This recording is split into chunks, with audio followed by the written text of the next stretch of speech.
স্পর্ধার স্বাদের প্রথম পার্টটা তো তোমরা দেখেছো, তো এই পার্টটা কেমন লেগেছে অবশ্যই তো কমেন্ট করে জানাবে। তার সঙ্গে এখন সেকেন্ড পার্টটা দেখো, মানে ওই দিন দুপুরে যা যা আয়োজন হয়েছিল ওর জন্য, আরও আমরা কিভাবে মজা করেছি সবটা তোমরা দেখো।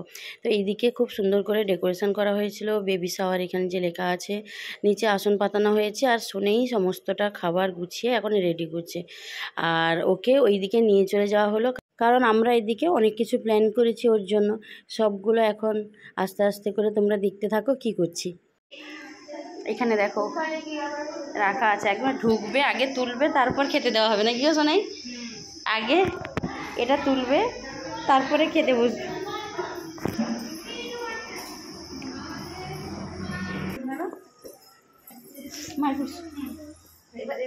সে সিরিয়াস হয়ে গেছে।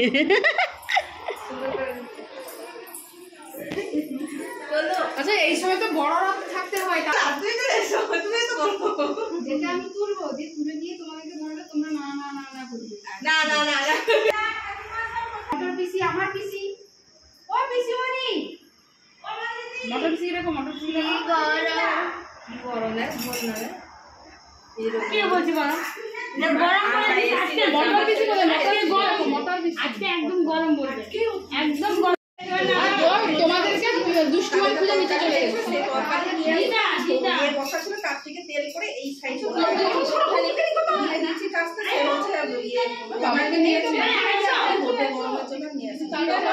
আমি এর থেকে তুলবো, এটা হচ্ছে প্রদীপ তুললে এই জায়গাটা ফাঁকা রাখবে, এই জায়গাটা একটু তোমরা এইরকম সবাই এসো, এসো এসো তোমরা এসো,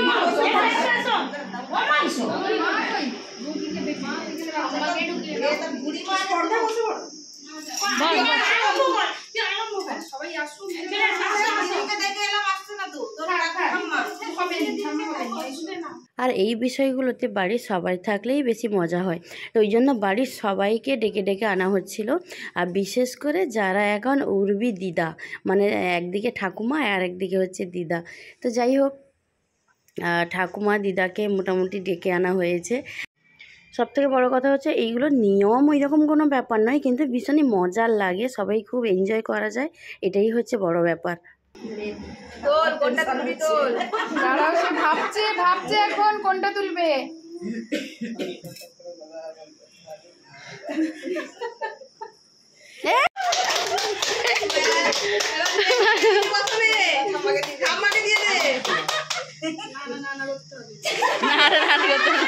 কাঁদছে নাকি রে? কাঁদছে না তো?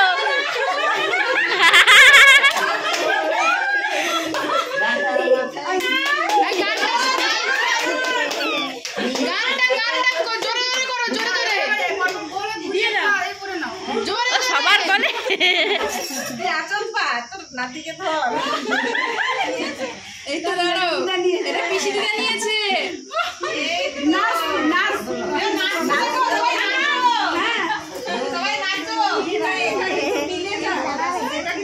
কি আদর করছে দেখো, কি আদর করছে, আর এক পিসি দিদা নিচ্ছে। এবার উঠে পড়ো, উঠে পড়ে নাও,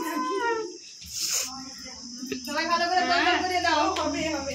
এবার এবার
এখানে আলু ভাজা, চপ, মাছের ভাজা, শাকের তরকারি, স্যালাড, হ্যাঁ স্যালাড, লেবু, আর হচ্ছে এখানে আছে পটল মাছের তরকারি, আর হচ্ছে এখানে একটা মাছের মাথা, ডাল, ভেটকি মাছের তরকারি, আর কাতলা মাছের টক, দই, মিষ্টি, পাপড়।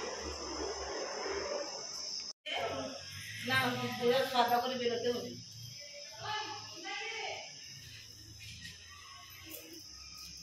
প্রত্যেকটা মেয়ের কাছে এই দিনগুলো ভীষণই স্পেশাল হয়। আর প্রথম মা হচ্ছে, ওই অনুভূতি তো পুরো আলাদাই। তো যাই হোক, ওকে ভীষণই মিষ্টি লাগছিল, খুব সুন্দর করে সেজেছে। তো আর ওর এই প্রেগনেন্সি জার্নিতে তোমরাই কমেন্ট করে বলো তো, ও কি দেখতে খুব সুন্দর হয়ে গেছে নাকি দেখতে খারাপ হয়ে গেছে। অ্যাকচুয়ালি অনেকেই বলে নাকি দেখতে খারাপ হয়ে গেলে ছেলে হয় আর দেখতে সুন্দর হয়ে গেলে মেয়ে হয়। আমার এক্সপিরিয়েন্স থেকেও আমি বলবো যে সত্যি কিন্তু দেখতে খারাপ হয়ে গেলে কিন্তু ছেলেই হয়। কারণ আমার প্রেগনেন্সির টাইমে আমি এত কালো পড়ে গেছিলাম, তারপর গলায় এত কালো দাগ, আমার তো খুব খারাপ অবস্থা হয়ে গেছিলো। আর পরপর মানে একেও দেখছি যে পরপর কিন্তু ওই রকম অবস্থাতেই এগোচ্ছে। তোমাদের দেখে কি মনে হচ্ছে তোমরা অবশ্যই কমেন্ট করে জানাবে যে ও কি খুব সুন্দরী হয়ে গেছে নাকি ও পরপর কিন্তু দেখতে খারাপ হয়ে যাচ্ছে। তো যাই হোক, আর আমাদের কাছে যেই আসুক না কেন, আমরা ভগবানের কাছে এইটুকু চাই যেন সুস্থভাবে আসে। আর মায়ের কাছে ছেলে মেয়ে ওই রকম কোনো কিছু ডিপেন্ড করে না। সন্তান মানে মায়ের কাছে আলাদাই জিনিস। সে মানে মা হওয়ার পরে যারা মা হয়েছে বা যারা নতুন মা হবে, তো ওরা না খুব ভালো করেই বুঝতে পারে। মানে একটা হয় যবে থেকে মানে আস্তে আস্তে করে বড় হয়ে ওঠে না, নিজেদের চিন্তাভাবনা পুরোই ভুলে গিয়ে শুধু মনে হয় যেন আমার বেবিটা ভালো থাকে, ও যেন ঠিকঠাক থাকে। তো এটাই সবথেকে বড় পাওয়া থাকে মায়েদের কাছে। ও ওইদিকে খাচ্ছে, তারপরে আমরা চলে এসেছিলাম খাওয়ার জায়গায়। তো অনেক মেনু হয়েছে, যেই মেনুগুলো শেয়ার করলাম তোমাদের সঙ্গে, তো ওই সেম খাবার আমাদের জন্যও ছিল। প্রত্যেকটা রান্না খুব সুন্দর হয়েছিল। আর আর প্রচণ্ড গরম তো এখন পড়েছে, তোমরা জানো কি অবস্থা গরমের মধ্যে। তো বাবু এদিকে ঘুমিয়েছে, ওকে রেখে এসেই আমি খেতে বসে গেছিলাম। ও ঘুমিয়েছে, এর মধ্যে না খেয়ে নিলে না। আর এখন তো গরমের জন্য ও না কারোর কাছে আর থাকতে চাইছে না। মানে এই যে বিয়েবাড়ির ধকলটা গেছে এইটুকু বাচ্চার উপর দিয়ে। আর বাবু একটু কান্নাকাটি কম করে বলে, মানে একদমই শান্ত চুপচাপ থাকে বলে সবার কাছে যায়, ওই জন্যই না আমি এত কিছু করতে পারছি। মানে ভাইয়ের বিয়ে দেওয়া থেকে শুরু করে মানে সব কিছুই তো নিজের হাতে সমস্ত কিছু করেছি। তো ও সবার কাছে যায় বলেই এটা সম্ভব হয়েছে। মানে ও সাপোর্ট না করলে আমি এত কিছু করতে পারতাম না, বা এত ছোট বাচ্চাকে নিয়ে এদিক ওদিক চলে যাওয়া পসিবল হতো না। তো যাই হোক, এরপরে যখন রেগুলার ডেলি ব্লগ দিব তখন তোমরা আস্তে আস্তে করে জানতে পারবে সব কিছু।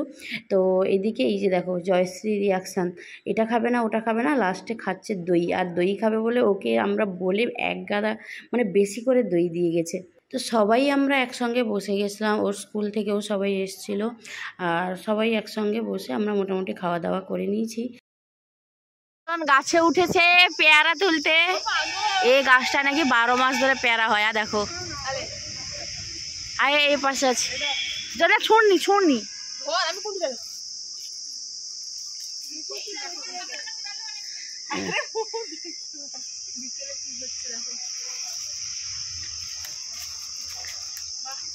প্রফেশনাল মনে হচ্ছে।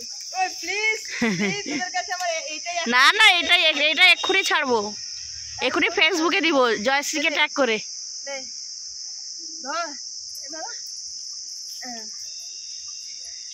জয়শ্রীকে ট্যাগ করে দিব, আরেকজনকে দেখো। মানে এই প্রথম মনে তুই এখানে এরকম নাইটি পরে আছিস, দেখেও ভালো লাগে। কেন আমি থাকি, তুই ভুলে গেছিস? আমি আগে থাকতাম।